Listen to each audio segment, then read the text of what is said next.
பாலும்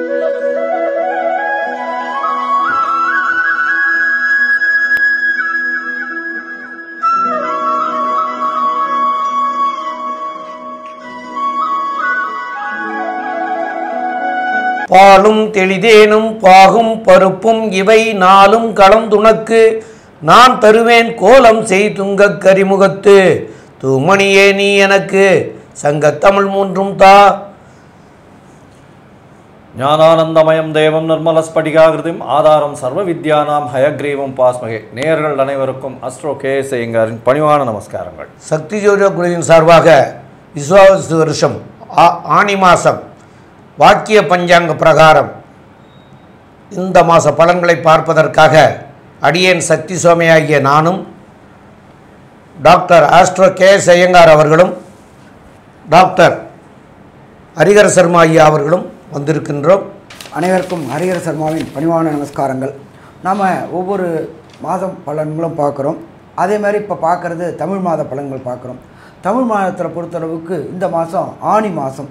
இதில் என்ன விசேஷம் அப்படின்னாக்க ஆனி மாதத்தில் 32 நாட்கள் உண்டு. மற்ற பார்க்கணுன்னாக்க 29, 30, 31 வரும். 32 மாதம் உள்ள மாதம் அப்படின்றது ஆனி மாதம். அதாவது நீண்ட நாட்கள் உள்ள மாதம் அப்படின்றது ஆனி மாதம். இப்போ இந்த ஆனி மாதம் அப்படின்றத பொறுத்தளவுக்கு சூரிய பகவான் இருக்கக்கூடிய இடம், சூரிய பகவான் மிதுனத்தில் இருக்கார். இதில் மிதுனத்தில் இருக்கிறவர் அவர் மட்டும் தனியாக இருக்காரா அப்படின்னா அவர் மட்டும் தனியாக இல்லை, அங்கே ஆட்சி பெற்ற புதனும் குருவும் இருக்கிறார். இதில் என்ன ஒரு விசேஷம் அப்படின்னாக்க சூரிய பகவானோட குரு அஸ்தங்கமாகக்கூடிய காலகட்டங்களும் இந்த ஆனி மாதம். சூரியனோட பவரில் எப்போவுமே பார்த்தீங்கன்னாக்க சுக்கிரனும் புதனும் கூடவே வருவாங்க. அஸ்தங்கமானாக்க அந்த கிரகத்தின் பலன் குறைவாக இருக்கும். அப்போ புத்திரக்காரனான தனக்காரனான குரு பகவான் ஆத்மகாரனான சூரியனுடைய அஸ்தங்கமாகிறதுனால தனப்புழக்கத்தில் சில ப்ராப்ளங்கள் வரக்கூடிய வாய்ப்புகள் உண்டு. சந்தான பாக்கியம் ஏற்படக்கூடிய விதத்தில் சில பாக்கியங்கள் உண்டு. மன குழப்பங்கள் அடையக்கூடிய வாய்ப்புகளும் உண்டு. சரி, அப்படி ஏற்பட்ட காலகட்டங்களில் இப்படி பிறக்கின்ற ஆனி மாதத்தில் என்னென்ன கிரகங்கள் என்னென்ன நிலையில் இருக்குது அப்படின்றத ஃபஸ்ட்டு பார்ப்போம். அதுக்கு அடுத்தது இந்த மாதத்து விசேஷங்களையும் பார்ப்போம். காலபுருஷ தத்துவத்தின்படி ஃபஸ்ட்டு ராசி அப்படின்றது மேஷ ராசி. மேஷ ராசியில் சுக்கிர பகவான் இருக்கார். அதுக்கு அடுத்தது பார்த்தோம்னாக்க 3வது ராசி மிதுன ராசி. மிதுன ராசியில் சூரிய பகவான், புத பகவான், குரு பகவான் இவங்க 3 பேரும் இருக்கிறாங்க. அதுக்கு அடுத்தது காலபுருஷ தத்துவத்தின்படி 5ஆம் இடமான சூரியனுடைய வீட்டில் அங்காரகன் இருக்கிறார். இது முக்கியமான விசேஷம். 5ஆம் இடம் அப்படின்றது மிக விசேஷமான ஒரு திரிகோண ஸ்தானத்தில் என்னென்ன கிரகங்கள் இருக்காங்க அப்படின்னு பார்த்தாக்க திரிகோணத்தில் முதல் திரிகோணத்தில் சுக்கிர பகவான் இருக்கிறாரு. அதுக்கு அடுத்தது 5வது திரிகோணத்தில் இருக்கிறது செவ்வாய் இருக்கிறார். அதுக்கு அடுத்தது பார்த்தோம்னாக்க காலபுருஷ தத்துவத்தின்படி 11ஆம் இடம். 11ஆம் இடம்ன்றது ஆபோகிலி ஸ்தானம் அப்படிம்போம்.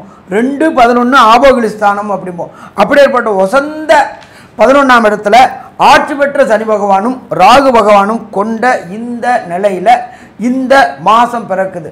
நம்ம எப்பொழுதுமே மாத பலன்கள் சொல்லக்கூடியது விரைவாக செல்லும் கிரகங்கள், மெல்ல செல்லும் கிரகங்கள். மெல்ல செல்லும் கிரகங்கள் இந்த மாதத்தில் எதுவும் பயிற்சி கிடையாது. ஏன்னா கடந்த காலகட்டங்கள்லேயே ராகு கேது பயிற்சி அடைஞ்சிட்டாங்க, குருவும் பயிற்சி அடைஞ்சிட்டாங்க. அப்போ மெல்ல செல்லும் கிரகங்களோட பயிற்சி இந்த மாதத்தில் எதுவும் கிடையாது. அப்போ விரைவாக செல்லும் கிரகங்கள் பயிற்சி அப்படின்றது நம்ம சூரியனை வச்சு சொல்லுவோம், செவ்வாயை வச்சு சொல்லுவோம், புதனை வச்சு சொல்லுவோம், சுக்கிரனை வச்சு சொல்லுவோம். அப்படி பார்க்கும்போது சூரியன் மிதுனத்தில் இருக்கிறாரு. இதுக்கு இடையில 2 கிரகங்கள் தான் இடப்பெயர்ச்சி அடைகிறாங்க. அவர் ஃபஸ்ட்டு பார்த்தோம் அப்படின்னாக்க 22ஆம் தேதி புத பகவான் மாறுறாரு. எங்கே? மிதுனத்திலேருந்து கர்க்கடகத்துக்கு மாறுறாரு. ஆட்சி பெற்ற புத பகவான் கர்க்கடகத்துக்கு மாறுறாரு. இதை தவிர பார்த்தோம் அப்படின்னாக்க சுக்கிர பகவான் 29/6/2025 அன்னைக்கு சுக்கிர பகவான் தன்னுடைய வீடான ஆட்சி பெற்ற சுக்கிரனாக ரிஷபத்தில் ஆட்சி பெற்ற சுக்கிரனாக வராரு. சரி, இதை தவிர இந்த மாதத்தில் என்ன சாமி விசேஷம் அப்படின்னாக்க எப்பொழுதுமே பார்த்தோம்னாக்க ராகு கேதுவின் பிடியில் அனைத்து கிரகங்களும் ஆப்பிடுறதுக்கு பேர் கால சர்ப தோஷம்னு பேர். அது என்ன சாமி கால சர்ப தோஷம்? கேதுவினிருந்து ராகு பிடியிலோ ராகுவினிருந்து கேது பிடியிலோ அனைத்து கிரகங்களும் ஆப்டாக்க கால சர்பதோஷம். இந்த கால சர்பதோஷம் என்னென்ன பண்ணும்? ஒவ்வொரு பணியையும் காலதாமதமாக்கும், கிட்டக்க கொண்டு வரும் ஒன்றும் இல்லாமாக்கும், கிட்டக்க கொண்டு வரும் ஒன்றும் இல்லாமாக்கும். அப்போ அப்படியேற்பட்ட இந்த மாதத்தில் பிறக்கக்கூடிய குழந்தைகளுக்கு இது கடந்த காலகட்டங்களில் 87 67 இந்த காலகட்டங்களில் வந்திருக்கு. இப்போ பார்த்தோம்னா இந்த ஆணி மாதத்தில் ராகு கேதுவின் பிடியில் அனைத்து கிரகங்களும் ஆப்டிருக்கிறாங்க. இந்த கால சர்பதோஷம் சரி, இதனால் ஏதாவது ப்ராப்ளம் உண்டா? இதில் பார்த்தோம்னாக்க கேது நுண்கிருமி சொல்கிறோம். அவர் சூரியனோட நட்சத்திரத்தில் வராரு. அடுத்தது ராகு சனி பகவானோட சேர்ந்து இருக்கிறாரு. கடந்த காலகட்டங்களில் கொரோனா நம்மளை ஆட்டி படைச்சிச்சு. ஆனால் இந்த ட்ரிப்பு அப்படியே தலைக்கு வந்து தலைப்பாயோடு போவாங்கள்ல, அதே மாதிரி தான் இருக்குமே தவிர இதை பயப்பட வேண்டிய தேவையில்லை. கொரோனா பரவும், கொரோனாவில் பழையபடி லாக்டவுன் வரும், அது வரும் இது வரும்னு யாரும் கவலைப்பட வேண்டிய தேவையில்லை. நம்மளுடைய பாரத அரசு அதை கண்ட்ரோலில் கொண்டு வந்துருச்சு. அதுக்கு கிரகங்களும் சப்போர்ட் பண்ண ஆரம்பிச்சிருச்சு. அப்போ கொரோனாவை கண்டு இந்த காலகட்டங்களில் பயப்பட வேண்டிய அம்சமும் இல்லை. சரி, அடுத்தது இந்த மாதத்தில் ஏதாவது விசேஷ தினங்கள் இருக்கா அப்படின்னு பார்ப்போம்னாக்க விசேஷ தினங்கள் இருக்குது. ஆனி மாதம் 6ஆம் தேதி, ஆங்கில தேதி 20/6/2025, மகாபெரிவா எல்லாருமே கொண்டாடுறது சாதுர்மாசிய விரத ஆரம்பம். ஆனி மாதத்தில் இந்த 6ஆம் தேதி சாதுர்மாசிய விரத ஆரம்பம். அதுக்கு அடுத்தது பார்த்தோம்னாக்க 25/6/2025 புதன்கிழமை ஆனி அமாவாசை. சந்திரனும் சூரியனும் ஒரே இடத்துல கூடுற நாள். அது எந்த இடத்துல? மிதுனத்தில் சந்திரனும் சூரியனும் கூடக்கூடிய நாள். அது அமாவாசை தினம். அதுக்கு அடுத்தது பார்த்தோம்னாக்க 28/6/2025 சங்கடகர சதுர்த்தி. சங்கடங்களை நிலவுக்கு, அதாவது சந்திரனுக்கு சங்கடங்களை விளக்கினால் சங்கடகர சதுர்த்தி. அதுக்கு அடுத்தது பார்த்தோம்னாக்க இந்த ஆணி மாதத்திலேயே மிக மிக விசேஷமானது அப்படின்றது 1/7/2025 மங்களவாரமான செவ்வாய்க்கிழமை நடராஜ அபிஷேகம். அதுக்கு பேர் ஆணி திருமஞ்சனம் அப்படின்னு பேர். இந்த ஆணி திருமஞ்சனம் அப்படின்ற பொறுத்தளவுக்கு நடராஜருக்கு அபிஷேகம் பண்ணக்கூடிய நாள் ஆணி திருமஞ்சனம். அதுக்கு அடுத்தது பார்த்தோம்னாக்க 10/7/2025 வியாழக்கிழமை பௌர்ணமி. அதுக்கு என்ன சொல்லுவோம் அப்படின்னாக்க குரு பூர்ணிமா இல்லாட்டி வியாச பூஜை அப்படிம்போம். குருக்களை மதிக்கக்கூடிய நாட்கள், குருக்களுடைய ஆசீர்வாதங்கள் வாங்கக்கூடிய நாட்கள் அப்படின்றது இந்த நாள். அப்போ இப்படி ஏற்பட்ட விசேஷ தினங்களோடு இந்த கிரக பயிற்சிகளோடு, இந்த 2 கிரக பயிற்சிகளோடு இந்த ஆணி மாதம் ஆரம்பமாகுது. இப்போ நம்ம ஒவ்வொரு ராசிக்கும் என்னென்ன நற்பலன்கள் என்னென்ன கெடுபலன்கள் இருக்குன்னு பார்ப்போமா? விசாக நட்சத்திரம் 4ஆம் பாதம், அனுஷம் 1 2 3 4 பாதம், கேட்டை 1 2 3 4 பாதம் ஆக இந்த 9 பாதம் கொண்டவர்கள் விருச்சிக ராசி நேயர்கள். இந்த விருச்சிக ராசி நேயர்களுக்கு 4ஆம் இடத்துல சனியும் 2-5 குரு பகவான் 8ஆம் இடத்துலையும், இந்த கேது பகவான் 10ஆம் இடத்துலையும், இந்த வருஷ கிரகங்கள்லாம் இப்போ உங்களுக்கு சரியான சூழ்நிலையில் இல்லை. சனி ராகு 4ஆம் இடம். அப்போ இந்த வருஷ கிரகங்கள் எல்லாமே சரியாக இல்லை. கோல்சார ரீதியில் இந்த விரைவாக செல்லக்கூடிய கிரகங்களை வச்சுட்டு தான் நாங்கள் மாத பலன்களை சொல்கிறோம். அந்த இதில் பார்க்குற போது உங்களுக்கு உங்களுடைய ராசிநாதனாகிய செவ்வாய் பகவான் 10ஆம் இடத்துல இருந்து உங்களுடைய ராசியவே பார்த்துருக்கிறதுங்கிறது சிறப்பான காரியம். அதே போல் உங்களுடைய ராசிக்கு 7க்கும் 12க்கும் உடைய சுக்கிர பகவான் இந்த மாதத்துலேயே உங்களுக்கு 29/6/2025 அன்னைக்கு அவர் உங்களுடைய ராசிக்கு 7ஆம் இடமாகிய ரிஷபத்தில் ஆட்சி பெறப்போகிறதும் சிறந்த நிலையை தரக்கூடியது. புதன் பகவான் இப்போ 8ஆம் இடத்துல ஆட்சி பெற்று குருவோடு சேர்ந்துருக்கிறது. அதுவும் சிறப்பாக எடுத்துக்கிறலாம். ஏன்னு கேட்டால் ஆட்சி பெற்ற புதனாக இருக்கிறது. அவரும் மாறப்போகிறார். அவர் என்றைக்கு மாறுறாருன்னா 22/6/2025 அன்னைக்கு மாறிடுறார். அப்போ அவர் மாறினா அவர் 9ஆம் இடத்துக்கு போகிறாரு. அப்போது இந்த மாத கிரகங்கள் அப்படின்னு சொல்லக்கூடியதெல்லாம் உங்களுக்கு நல்ல நிலையில் இருக்கிறதுனால இந்த மாதத்தில் சில நன்மையான காரியங்கள்லாம் உங்களுக்கு நடக்கக்கூடிய வாய்ப்புகள் உண்டு. வருஷ கிரகங்கள் ஒத்துழைக்காட்டாலும் மாத கிரகங்கள் ஒத்துழைப்பு தர்றதுனால ஓரளவு இந்த மாதம் இந்த தடங்களாக இருந்த காரியங்கள் எல்லாமே இந்த மாதங்களில் நிறைவுக்கு வரக்கூடிய வாய்ப்புகளை தரக்கூடிய வாய்ப்புகள் உண்டு. மேலும் உள்ள விவரங்களை நம்முடைய ஆஸ்ட்ரோ கேஎஸ் ஐயங்காரவங்க சொல்லுவாங்க. ஐயா, அற்புதமாக சொன்னீங்க. அதாவது இவங்களுக்கு ஒரு பெரிய ஏற்றம் என்ன அப்படின்னா, விருச்சிக ராசிக்காரர்களுக்கு செவ்வாய் இவ்வளவு நாளாக நீச்சப்பட்டு போயிருந்தார். அதாவது வைகாசி மாதம் 21 நாள் வரலும் வந்து நீச்சப்பட்டு போயிருந்தார். அதாவது ஜூன் 6 தேதி 7 தேதி வரலும். ஆனால் இப்போ பார்த்தேன்னா செவ்வாய் அவருடைய நட்பு வீடான சிம்மத்தில் போய் இருக்கிறது மிகப்பெரிய ஏற்றத்தை கொடுக்கக்கூடிய காலகட்டமாக அமைகிறது.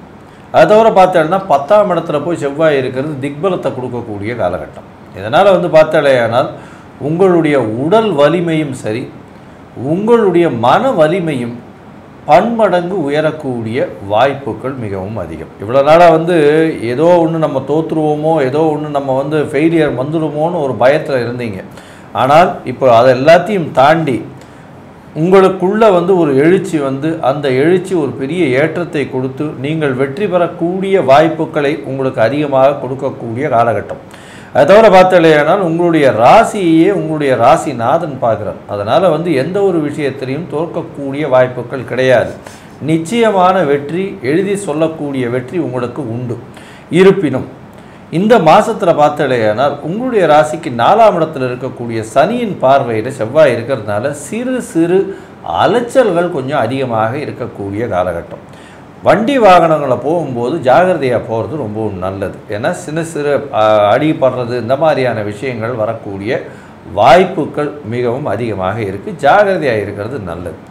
பொதுவாகவே இந்த மாத கிரகங்கள்னு சொல்லக்கூடியது அப்படின்னு பார்த்தாலேயானால் சூரியன், செவ்வாய், புதன் மற்றும் சுக்கிரன், இந்த 4 கிரகங்களுடைய மாற்றத்தை சொல்லுவோம்.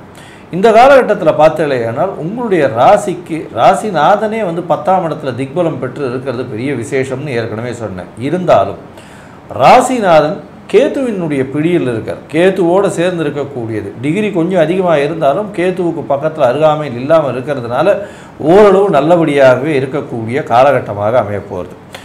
இந்த காலகட்டத்தில் சூரியன் உங்களுடைய 10ஆம் அதிபதி அப்படின்னு சொல்லக்கூடிய சூரியன் 10க்கு 11ஆம் இடம் அப்படின்னு சொல்லக்கூடிய 8ஆம் இடத்துல போய் இருக்கார். 8ஆம் இடத்துல இருக்கிறதுனால மறைந்த இடத்திலிருந்து திடீரென்று பண வரவு வரக்கூடிய வாய்ப்பு, தொழிலில் அதிகமான அபிவிருத்தி ஏற்படக்கூடிய வாய்ப்பு, மேல் உங்களுடைய தலைமை வந்து உங்கள் பேரில் இருக்கக்கூடிய நல்ல ஒரு நம்பிக்கையின் காரணமாக ஏற்றமான முடிவுகள் எடுத்து வெளியூர், வெளிமாநிலம், வெளிநாடு போகக்கூடிய பாக்கியம், இது எல்லாமே உங்களுக்கு வந்து சேரும். அதுவும் சூரியனே வந்து 8ஆம் இடத்துல போய் மறைஞ்சு இருக்கிறதுனாலையும் சூரியன் வந்து உங்களுடைய ராசிக்கு 10ஆம் அதிபதி, தொழில் ஸ்தான அதிபதின்றதுனால நல்ல ஒரு ஏற்றத்தை கொடுக்கக்கூடிய காலகட்டமாக அமையப்போகுது. சரி, இந்த மாதத்தில் புதனுடைய மாற்றமும் சுக்கிரனுடைய மாற்றமும் எந்தெந்த மாறுதல்களை ஏற்படுத்தும் அப்படின்றத நம்ம ஐயா அரியரசர்மாகிட்ட கேட்போம். ஐயா, நல்லா அற்புதமாக சொன்னீங்க. விருச்சிக ராசி அப்படின்னாலே செவ்வாய் அப்படின்னாலே விரைவாக செல்லக்கூடியவங்க, விரைவாக முடிவெடுக்கக்கூடியவங்க, களத்தில் முன்னணியாக நிற்கக்கூடியவங்க, கள போராளிகள், இவங்க எல்லாருமே பார்த்தாக்க செவ்வாயுடைய ஆதிக்கம் கொண்டவங்களாக தான் இருப்பாங்க. அதுவும் பார்த்திங்கனாக்க காவல்துறை, இராணுவத்துறையிலும் பார்த்தா பிஎஸ்எஃப் என்கின்ற முன்கள இராணுவ வீரர்கள், இவங்க எல்லாருமே செவ்வாயுடைய ஆதிக்கத்தோடு இருக்கக்கூடியவங்க. அப்படியேற்பட்டவங்களான உண்டான செவ்வாயானவர் சூரிய பகவானோட வீட்டில் உட்கார்ந்துருக்கிறார். அப்போ இந்த துறையை சேர்ந்தவங்களுக்கு வெற்றி வெற்றி வெற்றி கிடைக்கக்கூடிய காலகட்டம். 4ஆம் இடத்துல அர்த்த ஆஷ்டம சனி, அஷ்டமம்னா 8, அர்த்தாஷ்டமம்னா 4. 4ஆம் இடத்தில் கடந்த காலகட்டங்களில் குருவின் பார்வை இல்லாமல் சனி பகவான் இருந்ததுனால வண்டி வாகனங்களில் கெண்டங்கள் ஏற்பட்டுக்கிட்டு இருந்துச்சு. எடுத்த முயற்சிகள் எல்லாமே தோற்றுக்கிட்டு இருந்துச்சு. நீங்கள் சொல்லக்கூடியது அத்தனையுமே உற்றார் உறவினராலும் நட்பு வட்டாரத்தினாலும் தவறுதலாக புரிந்து கொள்ளப்பட்டிருந்தது. என்ன ஒரு விசேஷம் அப்படின்னாக்க, இன்றைக்கி ராசிக்கு 8ல் உள்ள குரு பகவானுடைய பார்வை அந்த 4ஆம் இடத்துல படுறதுனால நீங்கள் சொல்லக்கூடிய காரியங்கள் நிறைவாக புரிந்து கொள்ளப்படும். நீங்கள் செய்யக்கூடிய காரியங்கள் அனைத்தும் அடுத்தவர்களால் சந்தோஷமாக ஏற்றுக்கொள்ளப்படும். 4ஆம் இடம் அப்படின்ற பொறுத்தளவுக்கு வண்டி வாகனம் மாத்திருஸ்தானம். கடந்த காலகட்டங்களில் மாத்திருவுக்கு உடல்நலத்தில் தொந்தரவு இருந்துட்டு இருந்துச்சு. குரு பகவானுடைய பார்வை, விசேஷ பார்வை கிடைக்கிறதுனால அந்த தொந்தரவுகள் மறையக்கூடிய வாய்ப்புகள் உண்டு. அதை தவிர பார்த்தோம்னாக்க 9ஆம் இடம் அப்படின்றது பொறுத்தளவுக்கு இந்த ராசிக்கு பொறுத்தளவுக்கு சந்திரனுடைய கர்க்கடகம். அப்போ இந்த சந்திரனுடைய கர்க்கடகத்தை பொறுத்தளவுக்கு நல்லா இருக்காரா? நல்லா இருக்கார். அதை பொறுத்தளவுக்கு 4ஆம் இடத்துல ராகு பகவானும் இருக்கிறார். ராகு அப்படின்னாலே பிரம்மாண்டம் பிரம்மாண்டம் பிரம்மாண்டம். இந்த விருச்சிக ராசியை சேர்ந்தவங்களுக்கு பிரம்மாண்டமான எண்ணங்கள் தோன்றினுச்சு. அந்த எண்ணங்கள் தோன்றினது செயலாக்கம் செய்யக்கூடிய காலகட்டங்கள். செயலாக்கம் செய்யக்கூடியது தனக்காரகனான குரு பகவானுடைய பார்வைப்படுறதுனால இந்த காரியங்கள் அத்தனையுமே, எடுக்கின்ற முயற்சிகள் அத்தனையுமே வெற்றி வெற்றி வெற்றி கிடைக்கக்கூடிய காலகட்டங்கள். கடந்த காலகட்டங்களில் பொறுத்தளவுக்கு விருச்சிக ராசியை சேர்ந்த நண்பர்களுக்கு திருமணம் தடையும் தாமதமும் ஏற்பட்டுக்கிட்டு இருந்துச்சு. இப்போ அந்த திருமணம் தடையும் தாமதங்களும் விலகக்கூடிய காலகட்டங்கள். எப்படி அப்படின்னு பார்த்தோம்னாக்க, களத்திர காரகனான சுக்கிர பகவான் அவரே இந்த விருச்சிகத்துக்கு களத்திர ஸ்தானாதிபதியும் ஆயிடுறாரு. அவர் அந்த இடத்துக்கே வர்றாரு. அந்த இடத்துல அவர் ஆட்சி பெறுறாரு. ஆட்சி பெறதுனால நீண்ட நாட்களாக விருச்சிக ராசியை சேர்ந்த அன்பர்களுக்கு பொறுத்தளவுக்கு விசாகம், அனுஷம், கேட்டை நட்சத்திரத்தை சேர்ந்தவங்களுக்கு திருமணம் தடையும் தாமதங்களும் விலகக்கூடிய வாய்ப்புகள் உண்டு. நீண்ட காலகட்டங்களாக சந்தான பாக்கியம் என்கின்ற வம்சமிருத்தி கிடைக்காதவங்களுக்கு வம்சமிருத்தி கிடைக்கக்கூடிய வாய்ப்புகளும் உண்டு. அதை மொத்தத்தில் பார்த்தோம் அப்படின்னாக்க, இந்த ஆணி மாதம் விருச்சிக ராசியை சேர்ந்த நண்பர்களுக்கு அதி அற்புதமான மாதம்னு சொல்லலாம். ஒரு சில தடைகளும் தாமதங்களும் வந்தாலும் குருவுடைய அனுகிரகம் இருக்கிறதுனாலையும் குலதெய்வத்துடைய அனுகிரகம் இருக்கிறதுனாலையும் அதை எளிதில் வெற்றி கொள்ளக்கூடிய காலகட்டம்னு சொல்லலாம். இருந்தாலும் இந்த ஆணி மாதத்தில் உள்ள 32 நாட்களில் ஒரு சில நாட்கள் தவிர்க்கக்கூடிய நாட்கள், அது சந்திராசிரம தினங்கள். அது என்னென்னவும் விருச்சிக ராசியை சேர்ந்த அன்பர்கள் என்ன தெய்வத்தை வணங்கினா கிடைக்கக்கூடிய பலன்களுடையது. அதாவது ஒரு சில விருச்சிக ராசியை சேர்ந்த நண்பர்களுக்கு தசாநாதன், புத்திநாதன், அந்தரநாதன், சூட்சுமநாதன் சரியில்லாமல் இருக்கிறதுனால கிடைக்கக்கூடிய பலன்களின் அளவின் தன்மை குறையும். அப்போ அந்த பலனின் அளவை தன்மையை மேம்படக்கூடிய வாய்ப்புகள் எந்த தெய்வத்தை வணங்கினா கிடைக்கும் அப்படின்றத பற்றி டாக்டர் ஐயா சக்தி சோமையா அவங்க விரிவாகவும் விளக்கமாக சொல்லுவாங்க. ரொம்ப அற்புதமாக தெளிவாக சொன்னீங்க ஐயா. அதாவது விருச்சிக ராசி நேயர்களுக்கு சந்திராஷ்டம தினங்கள் அப்படின்னு சொல்லக்கூடிய நாட்கள் 24/6/2025 செவ்வாய்க்கிழமை இன்னைக்கு இரவு 12 மணி 19 நிமிஷத்துக்கு தொடங்குது. அது கண்டினியூவாக 26/6/2025 வியாழக்கிழமை விடிகாலை 27/6/2025 விடிகாலை 4 மணி 20 நிமிஷம் வரைக்கும் இருக்குது. அப்போ இந்த நாட்களை தவிர்க்கணும். எதற்காக தவிர்க்கணும் அப்படின்னு சொன்னால், பிரயாணங்கள் செய்வதை தவிர்க்கணும்.